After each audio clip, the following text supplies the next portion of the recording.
Good morning, my dear students. I am well. Hope you are also the same. মৰমৰ ছাত্ৰ ছাত্ৰীসকল, তোমালোকক মই সুপ্ৰভাত যাচিছোঁ।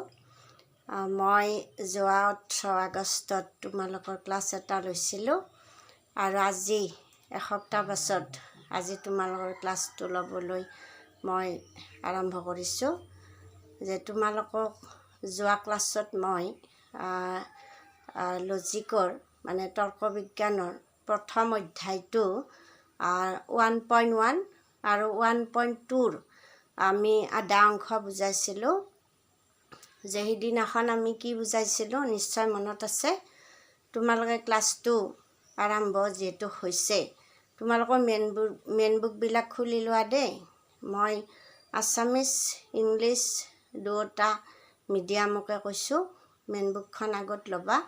মই যিখিনি বুজাওঁ তোমালোকে তাত অলপ চকু দি যাবা। তে মই যোৱা পেলাত তোমালোকক কৈছিলোঁ তৰ্ক বিজ্ঞান কি, হোৱাট ইজ লজিক।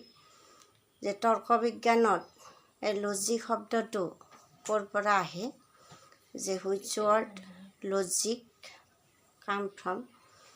তাৰপিছত কৈছিলোঁ যে তৰ্ক বিজ্ঞান কাক বোলে, যে what is the etymological meaning of logic. তাৰপিছত কৈছিলোঁ মই যে হোৱাট ইজ ৰিজনিং, আৰু কৈছিলোঁ হোৱাট ইজ ছায়েন্স, বিজ্ঞান কি, যুক্তি বা অনুমান কি। তাৰপিছত কৈছিলোঁ মই যে হাউ মেনি কাইণ্ডছ অফ ৰিজনিং, অনুমান কেই প্ৰকাৰৰ। যে আমি পাইছিলোঁ যে অনুমান 2 প্ৰকাৰৰ, যে inference may be 2 kinds, inductive inference and deductive inference. নিগমন অনুমান আৰু কি কৈছিলোঁ আগমন অনুমান। নিগমন অনুমানত কৈছিলোঁ যে যি অনুমানত সাৰ্বিক সম্বন্ধৰ জ্ঞানৰ ভিত্তিত বিশেষ সম্বন্ধৰ জ্ঞানত উপনীত হোৱা যায় তাকে নিগমন অনুমান বোলে। আৰু আগমন অনুমান কি আছিল, যে যি অনুমানত বিশেষ বস্তু সম্বন্ধৰ জ্ঞানৰ ভিত্তিত সাৰ্বিক সম্বন্ধৰ জ্ঞানত উপনীত হোৱা যায় তাকে আগমন অনুমান বোলা হয়। যে আজি আমি কি আলোচনা কৰিম, যে সেই 1.2 টপিকৰে অৰ্থাৎ আগমন আৰু নিগমনৰ মাজত আমি পাৰ্থক্য সম্পৰ্কে আলোচনা কৰিম। কাৰণ এই কুৱেশ্যনটো খুবেই ইম্পৰ্টেঞ্চ।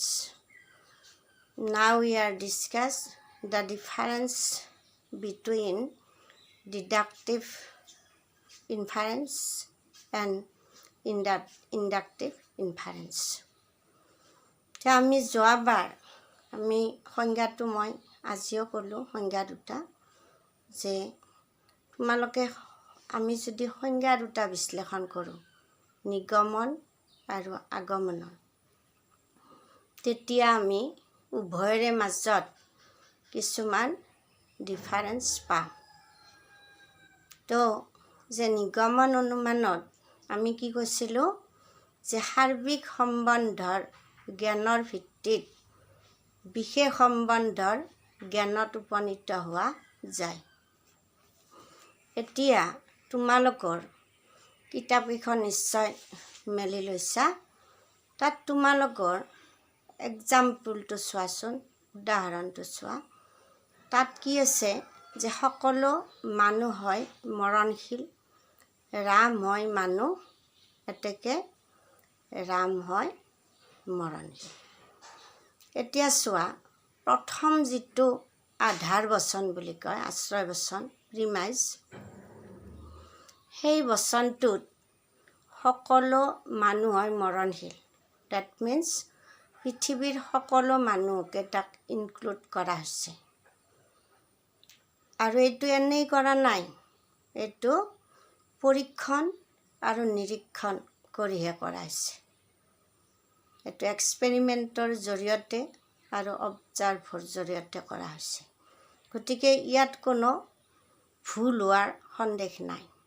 আৰু যিহেতু সকলো মানুহই মৰণশীল অলৰেডি প্ৰমাণিত হৈছেই, তাৰ পৰা আমি কি কৰিছোঁ, ৰামক টানি আনিছোঁ। তাৰ মাজৰ পৰা ৰাম হয় মৰণশীল, গতিকে ৰাম হয় মানুহ, গতিকে ৰাম হয় মৰণশীল। গতিকে এই উদাহৰণটোত আমি যদি লক্ষ্য কৰোঁ, তেতিয়া আমি কি পাম, যে প্ৰথমতে আমি পাম যে নিগমন অনুমানত আমি সাৰ্বিক সম্বন্ধৰ জ্ঞানৰ ভিত্তিত বিশেষ সম্বন্ধৰ জ্ঞানত উপনীত হওঁ। অৰ্থাৎ আমি নিগমন অনুমানত সাৰ্বিকৰ পৰা বিশেষলৈ যাওঁ, সাৰ্বিকৰ পৰা বিশেষলৈ আমি যাওঁ। গতিকে আমি ক'ব পাৰোঁ যে নিগমন অনুমানত আমি যিহেতু সাৰ্বিকৰ পৰা বিশেষলৈ যাওঁ, তেতিয়া আমাৰ এটা ইম্পৰ্টেঞ্চ লাইন মুখস্থ ৰাখিলে, মনত ৰাখিলে হ'ল, বুজি ল'বা, মুখস্থ ঠিক নহয়, বুজি ল'ব লাগিব, লজিকটো বুজি পাব লাগিব, যে এটা ইম্পৰ্টেঞ্চ লাইন সদায় মনত ৰাখিবা, যে নিগমন অনুমানত আমি ক'ৰ পৰা ক'লৈ যাওঁ, আমি সাৰ্বিকৰ পৰা বিশেষলৈ যাওঁ, সাৰ্বিকৰ পৰা বিশেষলৈ যাওঁ। এতিয়া আমি আগমন অনুমানটোৰ তোমালোকে এক্সাম্পলটো এবাৰ চাই লোৱা। তাত কি আছে, যে ৰাম হয় মৰণশীল, হৰি হয় মৰণশীল, যদু হয় মৰণশীল, এতেকে সকলো মানুহ হয় মৰণশীল। ইয়াত চাবা, আমি বিশেষ বিশেষ বচনবিলাক, প্ৰিমাইজবিলাক আমি কি কৰিছোঁ, কালেকশ্যন কৰিছোঁ।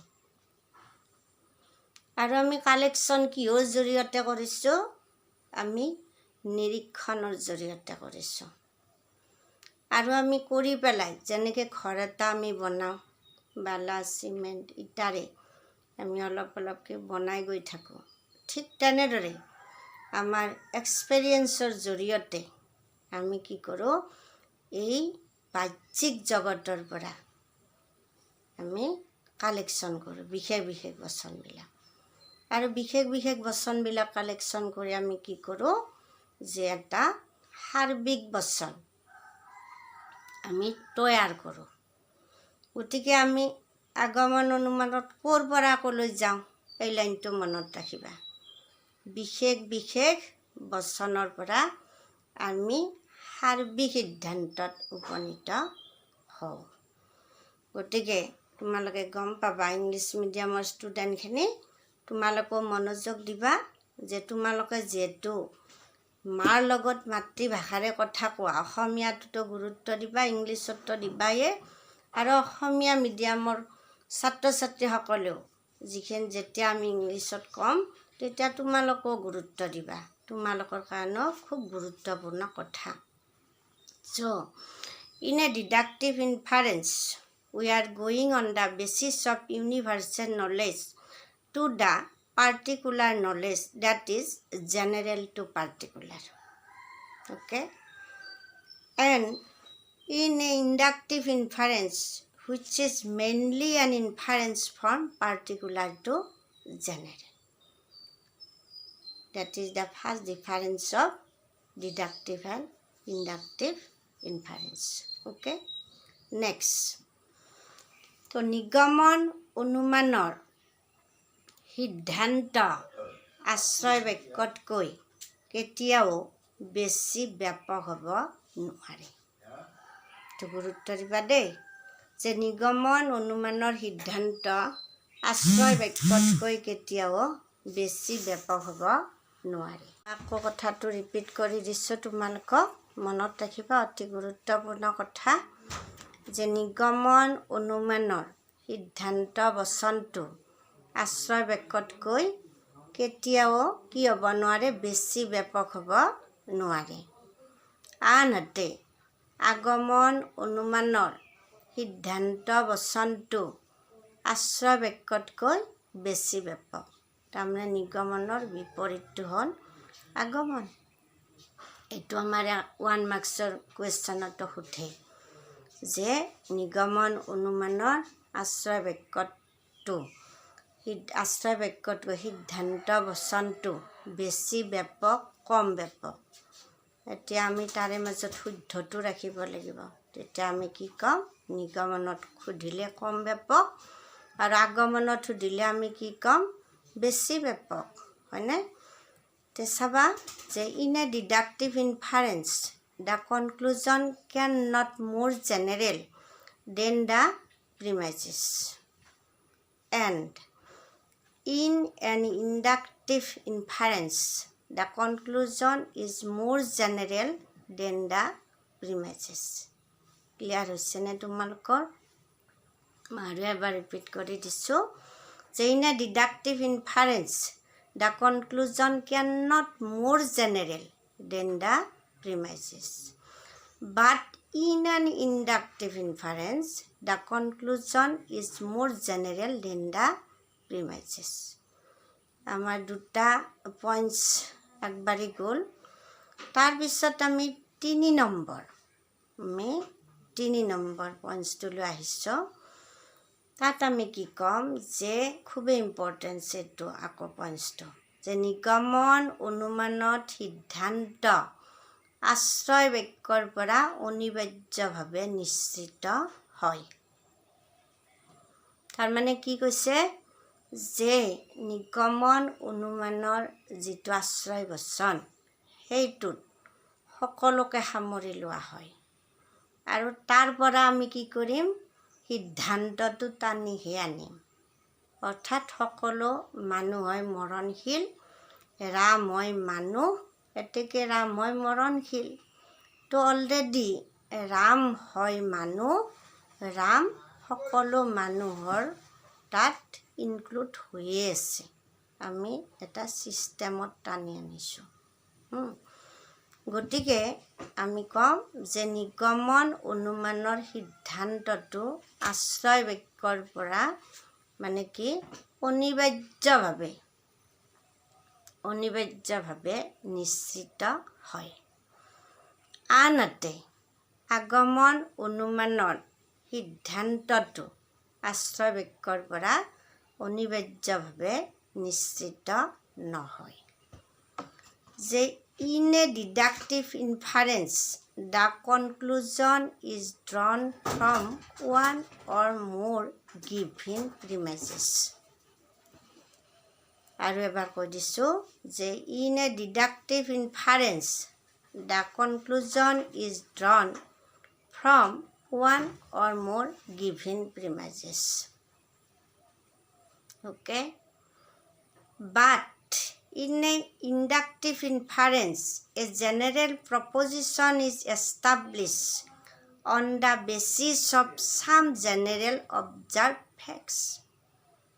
This inductive inference-ত আমি কি কৰোঁ যে পাৰ্টিকুলাৰ যিবিলাক প্ৰপজিশ্যন মানে বচন যিবিলাক আছে সেইবিলাকক আমি কিহৰ দ্বাৰাই আমি কালেকশ্যন কৰোঁ? অবজাৰ্ভৰ দ্বাৰাই, নিৰীক্ষণৰ জৰিয়তে। ক'ৰ পৰা কৰোঁ? বাহ্যিক জগতৰ পৰা কৰোঁ। এই যে Ram is mortal, Hari is mortal, Jadu is mortal, আমি ক'ৰ পৰা কৰিছোঁ? এই বাহ্যিক জগতৰ এই পৃথিৱীৰ পৰাই কৰিছোঁ। গতিকে এইবিলাক আমি বাই এক্সপেৰিয়েঞ্চ অৰ অবজাৰ্ভৰ জৰিয়তে আমি কৰিম। সেইকাৰণে আমি ইয়াত এষ্টাব্লিছহে কৰিব লাগিব। নিগমনত এষ্টাব্লিছ কৰাই থাকে, তাৰ পৰাই আমি নামি আহোঁ। আগমনত আমি কি কৰিব লাগিব? তৈয়াৰ কৰিব লাগিব বচনটো। নিগমনত তৈয়াৰ কৰাই থাকে। গতিকে এইটো মন কৰিবা যে আৰু এবাৰ কৈছোঁ in a deductive inference the conclusion is drawn from one or more given premises but in a inductive inference a general proposition is establish as on the basis of some observed facts. নিশ্চয় তোমালোকে বুজি পাইছা। বুজি নাপালে মোক তোমালোকে contact কৰিবা। তোমালোকৰ দুহুৰ কোনো মাতেই নাই, সাৰ সুৰে নাই। সুধিবা কিবা যদি ধৰা ভিডিঅ'ত বুজি পোৱা নাই, তোমালোকে মোক কণ্টেক্ট কৰিব পাৰিবাতো। এইবিলাক কথা বুজিয়ে ল'ব লাগিব, লজিকটো বুজি ল'ব লাগিব। গতিকে তাৰপিছত আমি আমাৰ 3টা পইণ্টছ অলৰেডি আমি আলোচনা কৰিলোঁ।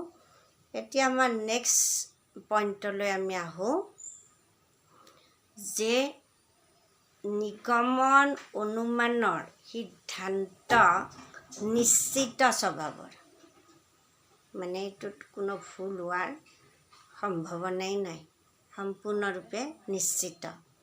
কিয়? যে আমি যে অলৰেডি সকলো মানুহে মৰণশীলত প্ৰমাণ কৰিয়ে আহিলোঁ ন। গতিকে তাৰ পৰা আমি ৰামক যিহেতু আনিছোঁ টানি, এই সকলো মানুহে মৰণশীল আশ্ৰয় বাক্যতেই প্ৰুফ হৈছে অলৰেডি। সেইকাৰণে সিদ্ধান্তটোত ভুল হোৱাৰ কোনো সম্ভাৱনাই নাই। সেইকাৰণে তোমালোকে মনত ৰাখিবা যে নিগমন অনুমানৰ সিদ্ধান্তটো সদায় নিশ্চিত স্বভাৱৰ। The conclusion of deductive inference is certain,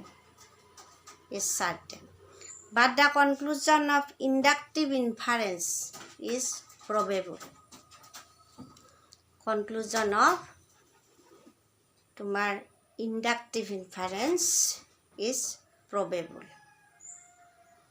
আৰু এবাৰ মই কৈ দিছোঁ যে নিগমন অনুমানৰ সিদ্ধান্তটো কি? নিশ্চিত স্বভাৱৰ। The conclusion of deductive inference is certain. আনহাতে আগমন অনুমানৰ সিদ্ধান্তটো কি? probable, অৰ্থাৎ সম্ভাৱনামূলক।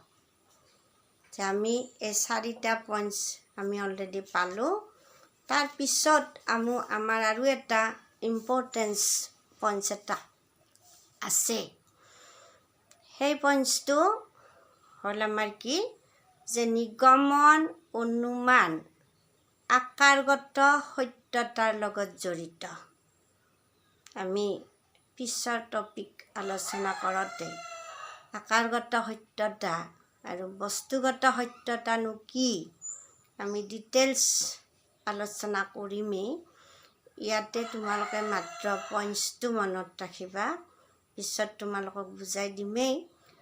মনত ৰাখিবা যে নিগমন অনুমান আকাৰগত সত্যতাৰ লগত জড়িত, আনহাতে আগমন অনুমান আকাৰগত আৰু বস্তুগত উভয় সত্যতাৰ লগত জড়িত। আকাৰগত সত্যতা আমাৰ চিন্তাৰ লগত সম্পূৰ্ণৰূপে সংগতি থাকি আমি ফৰ্মটো তৈয়াৰ কৰিব লাগিব নিগমন অনুমানত। গতিকে আমাৰ চিন্তাৰ লগত যদি আমাৰ ফৰ্মৰ যদি সামঞ্জস্য নাথাকে, তাত কোনো কথা নাই, কিন্তু আমি ফৰ্মটো হ'বই লাগিব। আমি কি ফৰ্মত যাম, কি আকাৰত যাম, সেই আকাৰটো কিন্তু আমি ল'বই লাগিব।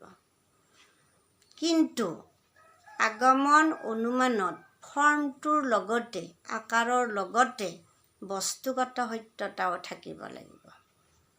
ৰাম হয় মৰণশীল, হৰি হয় মৰণশীল, যদু হয় মৰণশীল। আমি এনেই ক'ব নোৱাৰোঁ যে ৰাম, হৰি, যদু, মধু অলৰেডি মৰিছে। আমি সেইটো অবজাৰ্ভৰ জৰিয়তে আমি জানিব লাগিব। গতিকে আমাৰ কি হ'ব? আগমন অনুমানত আকাৰগত প্লাছ বস্তুগত উভয় সত্যতা আলোচনা কৰোঁ। কিন্তু নিগমন অনুমানত আমি অকল কি চাওঁ? আকাৰগত সত্যতাহে আমি চাওঁ। গতিকে চাবা যে deductive inference is concerned with formal truth. যে আমি সত্যতা 2 প্ৰকাৰৰ পাওঁ, আকাৰগত সত্যতা আৰু বস্তুগত সত্যতা। গতিকে নিগমন অনুমানত আমি কি পাওঁ ফৰ্মেল ট্ৰুথটো পাওঁ আৰু আগমন অনুমানত আমি inductive inference is concerned both with formal as well as material truth. এইটো খুব মানে ইম্পৰ্টেঞ্চ কুৱেশ্যন এৰাইজ হয়, পৰীক্ষাত আহে যে নিগমন অনুমান আকাৰগত সত্যতাৰ লগত জড়িত নে বস্তুগত সত্যতাৰ লগত জড়িত। তোমালোকে সদায় ক্লিয়াৰ হ'বা যে নিগমন অনুমান আকাৰগত সত্যতাৰ লগতহে জড়িত, বস্তুগত সত্যতাৰ লগত জড়িত নহয়। আমাৰ আকাৰটো ঠিকে আছে না আমি সেইটো চাম। আকাৰটো যদি ঠিকে থাকে আমাৰ সিদ্ধান্ত সদায় ক্লিয়াৰ থাকিব, এইটো শুদ্ধ। মানে কি ইয়াত কোনো ধৰণৰ মানে কি প্ৰব্লেমৰ সৃষ্টি নহয়। আমি তাত আকাৰগত সত্যতা যদি থাকে তাৰে সিদ্ধান্তটো সদায় স্বাৰ্থক আৰু বস্তুগত সত্যতাও থাকিব লাগিব। আৰু এই বস্তুগত সত্যতাটোত হেল্প কৰে কোনে? আগমন অনুমানে কৰে।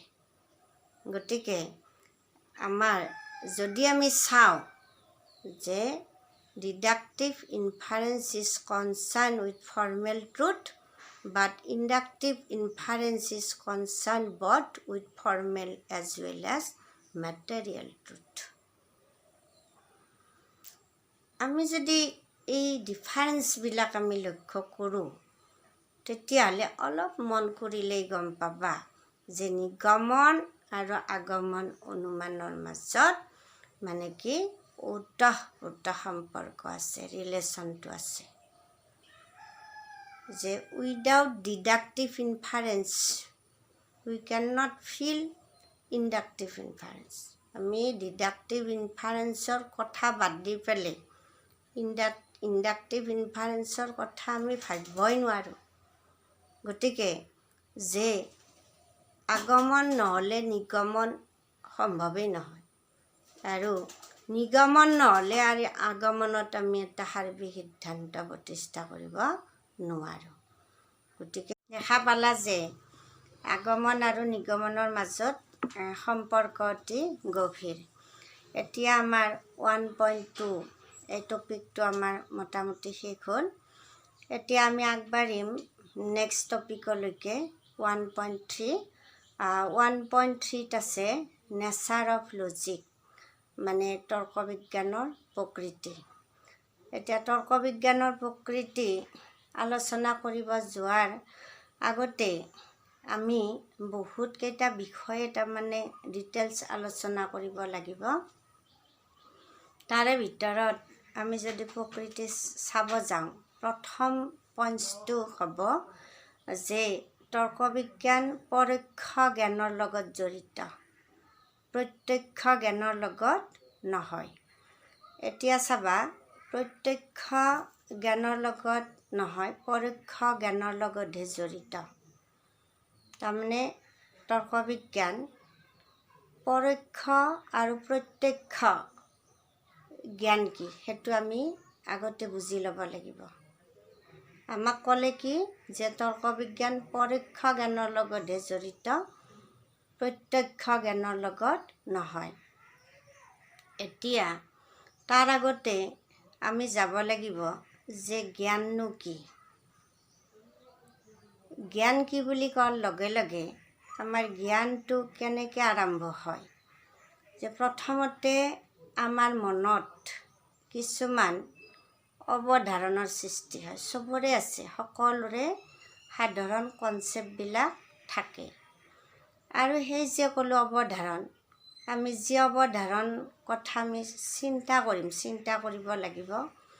আৰু সেই চিন্তা কৰা অৱধাৰণৰ লগত আমাৰ কি হ'ব লাগিব, বাহ্যিক জগতৰ বস্তুৰ লগত সামঞ্জস্য থাকিব লাগিব। কি ক'লোঁ যে আমাৰ মনত অৱধাৰণৰ সৃষ্টি হ'ব আৰু সেই অৱধাৰণৰ লগত আমাৰ বাহ্যিক জগতৰ বিষয়বস্তুৰ লগত সামঞ্জস্য মিল থাকিব লাগিব। যে তৰ্ক বিজ্ঞানৰ উদ্দেশ্য হৈছে সত্যতা প্ৰতিষ্ঠা কৰা। আমি কেতিয়াও ভুল কনচেপ্ট এটা লৈ আমি জ্ঞানলৈ আগবাঢ়িব নোৱাৰোঁ, সত্যতা প্ৰতিষ্ঠা কৰিব নোৱাৰোঁ। সেইকাৰণে আমাৰ প্ৰথম কামটো হ'ব যে বাহ্যিক জগতৰ কোনো বস্তু বা ঘটনাৰ লগত মনত উদয় হোৱা ধাৰণাসমূহৰ সামঞ্জস্য আৰু সাদৃশ্য থাকিব লাগিব। আৰু এই সাদৃশ্যৰ লগত কি লাগিব? বিশ্বাস। আৰু এইকেইটা বস্তু যেতিয়া থাকিব তেতিয়াই আমাৰ জ্ঞানটোৰ প্ৰকৃত জ্ঞানৰ উদ্ভৱ হ'ব। গতিকে আমি কি ক'ম? জ্ঞান কাক বোলে বুলি ক'লে আমি কি ক'ম? যে বাহ্যিক জগতৰ কোনো বস্তু বা ঘটনাৰ লগত মনৰ মাজত উদয় হোৱা ধাৰণাসমূহৰ সামঞ্জস্য বা সাদৃশ্য যদি থাকে আৰু সেই সাদৃশ্যৰ বিশ্বাস যদি থাকে, সেই সাদৃশ্য, তেনেহ'লে তাক কোৱা হয় জ্ঞান। গতিকে আমি যদি এই জ্ঞানৰ সংজ্ঞাটো আমি যদি ভালদৰে বিশ্লেষণ কৰোঁ, তেতিয়া আমি কি পাম? যে জ্ঞানৰ মাজত তিনিটা উপাদান নিহিত হৈ থাকে। প্ৰথমটো হৈছে কোনো বস্তু বা ঘটনা সম্পৰ্কে মনত উদয় হোৱা ধাৰণাসমূহ। আমাৰ মনত ধাৰণা কিছুমান উদয় হ'ব লাগিব। তাৰপিছতে সেই যে ধাৰণাসমূহ বুলি ক'লোঁ, সেই ধাৰণাসমূহৰ কি থাকিব লাগিব? বাহ্যিক জগতৰ অস্তিত্বশীল বস্তু বা ঘটনাৰ লগত মিল থাকিব লাগিব। আৰু শেষত কি লাগিব? আমাৰ বিশ্বাসটো। আৰু যদি এই তিনিটা উপাদান থাকে আমাৰ যিকোনো চিন্তা চৰ্চাত, তেতিয়াহ'লে সেইটো কি বুলি কয়? তোমাৰ নলেজ বুলি কয়, জ্ঞান। যেনে ধৰা সূৰ্য, গছ গছনি, যে এইবিলাকৰ লগত আমাৰ যি মনত যিবিলাক ধাৰণা উদয় হয়, এইবিলাকৰ লগত কি আছে? আমাৰ বাহ্যিক জগতৰ বিষয়বস্তুৰ লগত সাদৃশ্য আছে। আমি যি ধৰণে ভাবোঁ সেই ধৰণে আমি সাদৃশ্যটো আনিব পাৰোঁ। গতিকে তাত আৰু আমাৰ কি লাগিব? বিশ্বাস লাগিব। সেইটোৱে হ'ব জ্ঞান। এতিয়া জ্ঞান দুই প্ৰকাৰৰ, প্ৰত্যক্ষ জ্ঞান আৰু কি? পৰোক্ষ জ্ঞান। যে প্ৰত্যক্ষ জ্ঞানটো কি? যে অন্য কোনো জ্ঞানৰ সহায় নোলোৱাকৈ পোনপটীয়াভাৱে লাভ কৰা জ্ঞানক কি বুলি কয়? প্ৰত্যক্ষ জ্ঞান। ইয়াত কোনো ধৰণৰ আমি বেলেগ মাধ্যমৰ দৰকাৰ নাই। পোনপটীয়াভাৱে আমি প্ৰত্যক্ষ জ্ঞান লাভ কৰিব পাৰোঁ। আৰু প্ৰত্যক্ষ জ্ঞান হৈছে দুই প্ৰকাৰৰ, বাহ্য প্ৰত্যক্ষ আৰু কি? মানস প্ৰত্যক্ষ। বাহ্য প্ৰত্যক্ষ কোনটো?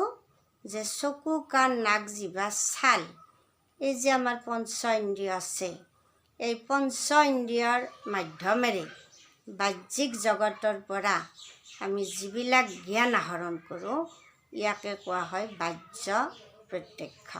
তোমালোকে এই 5 সেন্স অৰ্গেনৰ ফাংচনবিলাক জানাই। গতিকে আমি প্ৰত্যক্ষ জ্ঞানত এই বাহ্য ইন্দ্ৰিয় 5টাৰ জৰিয়তে বাহ্যিক জ্ঞানটো লাভ কৰোঁ। আৰু মানস প্ৰত্যক্ষ মন, এই মনৰ জৰিয়তে আমাৰ আবেগ, অনুভূতি এইবিলাক সম্পৰ্কে আমি কি পাওঁ? জ্ঞানটো পাওঁ। আমাৰ মনে কৈ দিব, আমাক এপিৰিয়েঞ্চে কৈ দিব যে আমি ক'ত আছোঁ, দুখতে আছোঁ নে সুখতে আছোঁ। গতিকে এইটো হ'ল আমাৰ বাহ্য প্ৰত্যক্ষ আৰু মানস প্ৰত্যক্ষ। টোটেল আমাৰ 6টা ইন্দ্ৰিয়ৰ মাধ্যমেৰে আমি মানে কি? বাহ্য প্ৰত্যক্ষ আমি ল'ব পাৰোঁ, কালেকশ্যন কৰিব পাৰোঁ আমাৰ জ্ঞানবিলাক। তাৰপিছত পৰোক্ষ জ্ঞানটো হৈছে কি? যে অন্য কোনো জ্ঞানেৰে লাভ কৰা জ্ঞান। তৰ্ক বিজ্ঞানত আমি অনুমানৰ জৰিয়তে জ্ঞান লাভ কৰোঁ মনত ৰাখিবা আৰু আছে বেলেগ বেলেগ জ্ঞান কিন্তু মেইনলি আমি তৰ্ক বিজ্ঞানত কি আলোচনা কৰিম যুক্তি বা অনুমান সম্পৰ্কে সেইকাৰণে তৰ্ক বিজ্ঞানৰ মূল আলোচ্য বিষয়ে হৈছে কি মানে কি তোমাৰ অনুমান ইনফাৰেন্স অৰ ৰিজনিং গতিকে তোমালোকে নিশ্চয় বুজি পাইছা যে চাবা আমাৰ ইংলিছ মিডিয়ামৰ ষ্টুডেণ্টবিলাকে চাবা অলপ তোমালোকে অসমীয়াখিনিও বুজি ল'ব চেষ্টা কৰিবা আৰু মই লগতে তোমালোকক এই কথাখিনিকে বুজাই দিছোঁ তো logic is concerned with immediate knowledge not immediate knowledge logic is concerned with immediate knowledge not immediate knowledge. Knowledge is a system of ideas corresponding to a system of things accompanied by belief in such correspondence.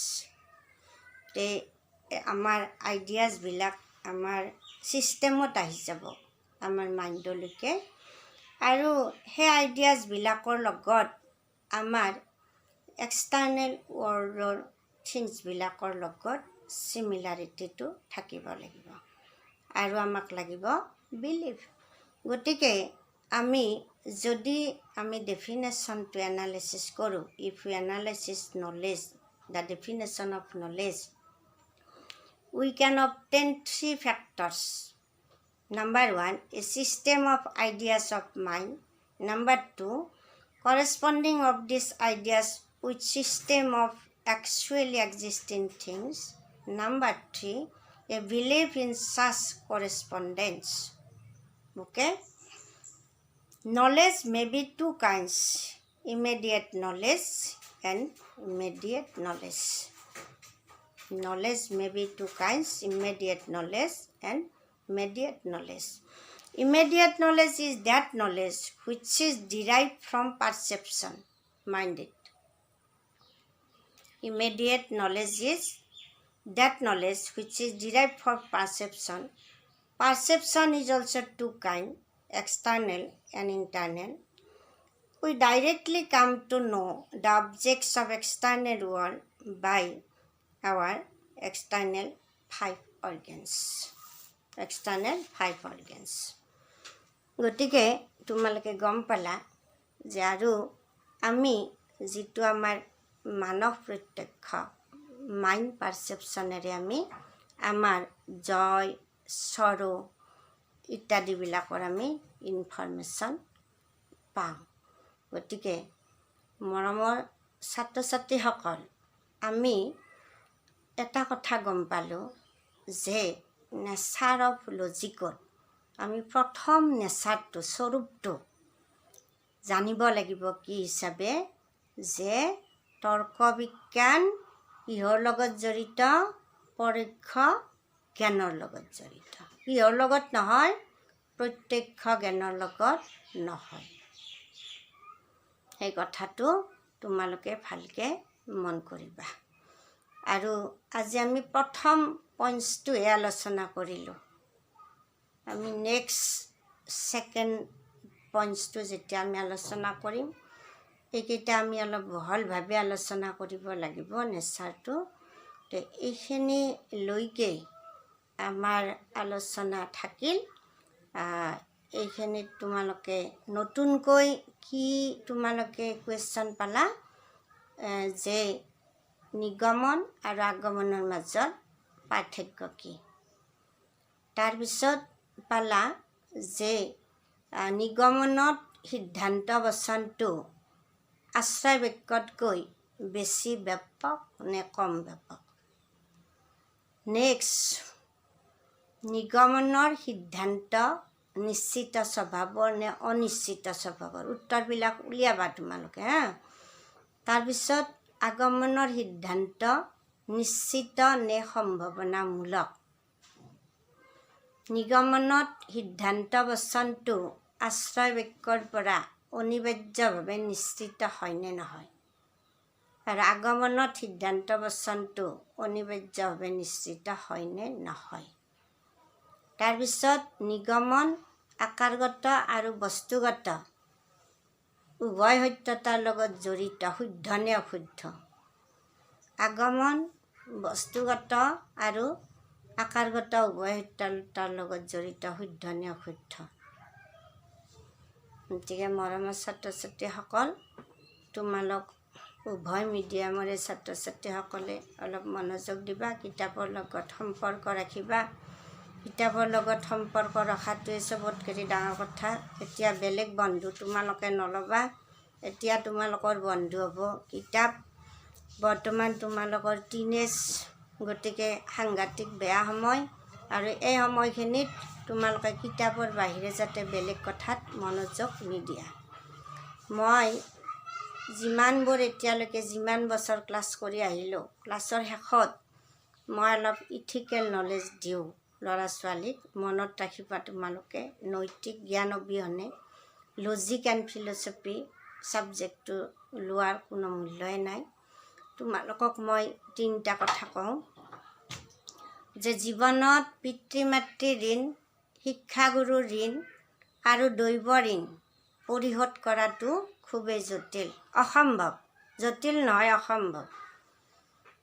আৰু সেই অসম্ভৱক সম্ভৱ কৰাটোৱে হৈছে জীৱশ্ৰেষ্ঠ মানৱৰ কাম। গতিকে তোমালোকে মনত ৰাখিবা যে যেতিয়া তোমালোকে মা দেউতাৰ কথা মতে চলিবা, মা দেউতাৰ শ্ৰদ্ধা ভক্তি কৰিবা, মা দেউতাৰ প্ৰতি যি কৰ্তব্য কৰিবা, আৰু সেই কৰ্তব্যবিলাকত ঋণবিলাক পৰিশোধ কৰিব। 100% কোনোৱে নোৱাৰে, কিন্তু আমি চেষ্টা কৰিবই লাগিব, কাৰণ এই ঋণ পৰিশোধ কৰিব নোৱাৰিলে পিছত কৰ্মৰ ফল ভোগ কৰিব লাগে। নেক্সট, শিক্ষাগুৰু। টিচাৰে তোমালোকক যিখিনি উপদেশ দিয়ে, সেই উপদেশখিনি নেগলেক্ট নকৰি তোমালোকে পজিটিভ থিংকিঙত ল'বা। আৰু তোমালোকে যেনেকৈ পুৰোহিতে নিৰ্মালি দিলেই অতি পবিত্ৰতাৰে গ্ৰহণ কৰা, শিক্ষকৰ কথাবিলাক বা পাঠবিলাক তেনেকৈ যদি গ্ৰহণ কৰিব পাৰা, তেতিয়াহ'লে তোমালোকে ভৱিষ্যত এষ্টাব্লিছ হ'ব পাৰিবা। আৰু 3টো ঋণ কি আছিল? দৈৱ ঋণ। যে ঈশ্বৰে আমাক সকলো দিছে, কি দিয়া নাই ভাবাচোন। আমি প্ৰকৃতি জগতত কিনো নাপাওঁ, ফল মূলৰ পৰা আদি কৰি। যেতিয়া আমাক প্ৰাকৃতিক পৰিৱেশত যিদিনা বহুত গৰম, তাৰে পিছত দেখা পাবা কি একেবাৰে বতাহ আনি হাত পেলাই থৈ গৈছে। গতিকে যেতিয়া আমাৰ কৃষকক বৰষুণ লাগে, তেতিয়া বৰষুণ দিছে। মুঠতে আমাক প্ৰকৃতিয়ে অৱহেলা কৰা নাই, প্ৰকৃতি অতি শৃংখলাবদ্ধভাৱে নিজৰ কামবিলাক কৰি গৈ আছে। কিন্তু আমি মানুহবিলাকে প্ৰকৃতিৰ ওপৰত ইমানেই অত্যাচাৰ চলাই আছোঁ যে আমাৰ পাপ হৈ আছে। গতিকে এই যি ঈশ্বৰে দান কৰিছে, সেই দানক আমি সদায় ৰেচপেক্ট কৰিব লাগে, আৰু প্ৰকৃতিৰ প্ৰতি আমি কোনোদিনো অত্যাচাৰ চলাব নালাগে। গতিকে এই 3টা কথা তোমালোকে মনত ৰাখিবা। এইবিলাক যদি আমি মনত নাৰাখোঁ, তেতিয়াহ'লে আমাৰ লজিক ফিলচফি লোৱাৰ কোনো মূল্যটোৱে নাথাকিব। তুমি নিজে ডিমাণ্ড দিব নোৱাৰিবা যে মই লজিক ফিলচফিৰ এগৰাকী ষ্টুডেণ্ট হয়। গতিকে আমাৰ আজি ক্লাছটোত আমি প্ৰথম আলোচনা কৰিলোঁ নিগমন আৰু আগমনৰ ডিফাৰেঞ্চটো। তাৰপিছতে আমি আলোচনা কৰিলোঁ যে তাৰে ভিতৰত আৰু বহুতকেইটা কুৱেশ্যন এৰাইজ হ'ব পাৰে। যেনে ধৰা, নিগমন অনুমানৰ সিদ্ধান্ত আশ্ৰয় বাক্যতকৈ কম ব্যাপক নে বেছি ব্যাপক? এইটো এটা কুৱেশ্যন, ওৱান নে মোৰ। তাৰপিছতে আগমন অনুমানৰ সিদ্ধান্তটো আশ্ৰয় বাক্যতকৈ কম ব্যাপক নে বেছি ব্যাপক? এইবিলাক উত্তৰ আমি নিজেই দিব লাগিব, একেবাৰে মনোযোগ দিবা। তাৰপিছতে নিগমন অনুমানৰ সিদ্ধান্তটো আশ্ৰয় বাক্যৰ পৰা অনিবাৰ্যভাৱে নিশ্চিত হয়নে নহয়, নেচেচাৰলি ড্ৰন হয়নে নহয়, এইটো কথা। আগমন অনুমানৰ সিদ্ধান্তটো আশ্ৰয় বাক্যৰ পৰা অনিবাৰ্যভাৱে নিশ্চিত হয়নে নহয়, এইবিলাক ইম্পৰ্টেঞ্চ কুৱেশ্যন। তাৰপিছত নিগমন অনুমানৰ সিদ্ধান্তটো অনিশ্চিত নে নিশ্চিত, চাৰ্টেন নে প্ৰবেবল, ডিডাক্টিভ ইণ্ডাকশ্যনৰ। আৰু ইণ্ডাক্টিভ ইণ্ডাকশ্যনৰ কনক্লুজনটো চাৰ্টেন নে প্ৰবেবল, ইয়াৰ উত্তৰ দিব পাৰিব লাগিব। তাৰপিছতে যে তৰ্ক বিজ্ঞান অৰ্থাৎ নিগমন অনুমান আকাৰগত সত্যতাৰ লগত জড়িত নে বস্তুগত সত্যতাৰ লগত জড়িত, এইটো স্পষ্ট। নিগমন অনুমান আকাৰগত সত্যতাৰ লগত জড়িত, বস্তুগত সত্যতাৰ লগত নহয়। তো আগমন অনুমান উভয় সত্যতাৰ লগত জড়িত, ফৰ্মেল এণ্ড মেটেৰিয়েল ট্ৰুথ। তাৰপিছত আমি 1.3 টপিকত পালোঁ যে নেচাৰ অফ লজিকত মানে তৰ্ক বিজ্ঞানৰ পৰিসৰ মানে কি প্ৰকৃতিত আমি প্ৰথমটো মনত ৰাখিব লগা কথা যে তৰ্ক বিজ্ঞান পৰোক্ষ জ্ঞানৰ লগতে জড়িত, প্ৰত্যক্ষ জ্ঞানৰ লগত নহয়। Logic is concerned with immediate knowledge, not immediate knowledge. Mind it and follow' me. মই কোৱা কথাবিলাক তোমালোকে কিতাপত পঢ়িব, যি কৈ গৈছোঁ কিতাপত আছে সকলোবিলাক। তোমালোকে কেৱল পঢ়িব লাগিব আৰু তোমালোকে নোৱাৰিলে মোক প্ৰশ্ন কৰিবা, কণ্টেক্ট কৰিবা, এতে কোনো প্ৰব্লেম নাই। মই ক'লোঁ আগতে 1 মাৰ্কছৰ কুৱেশ্যনবিলাক দিছোঁ। ইয়াৰ পাছত মই মোৰ সুবিধা মতে আজি ক্লাছটো শেষ কৰাৰ পাছত তোমালোকক মই 2 মাৰ্কছৰ কুৱেশ্যনবিলাক দিম। হেলা নকৰিবা, অৱহেলা নকৰিবা, লিখিবা তোমালোকে। তে সকলোলৈ ধন্যবাদ থাকিল। আমি নেক্সট ক্লাছলৈ আমি তোমালোকক মই অপেক্ষা কৰিম, তোমালোকে মোক অপেক্ষা কৰিবা। গুড বাই, ধন্যবাদ।